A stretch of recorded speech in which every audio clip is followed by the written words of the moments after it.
Ingat, hukuman orang yang homoseksual dan lesbian sangat berat. Kalau zina, hukumnya sebelum nikah dicambuk 100 kali. Kalau ada orang berzina, laki-laki dan perempuan, lawan jenis berzina, ya, zina diistilahkan bagi orang yang berhubungan biologis dengan lawan jenis, tidak dengan akad nikah.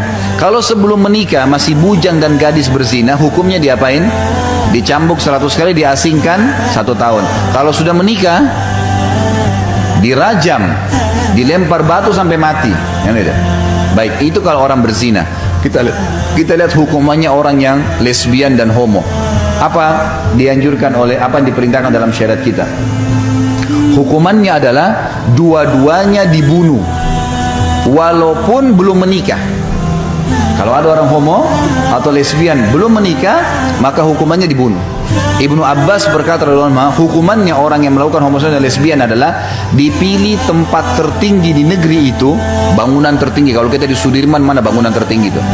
Naikin paling atas, lempar, dorong, sudah itu pun ditunggu dengan batu, dirajam dengan batu. Bayangkan beratnya hukumannya dalam Islam, gitu kan?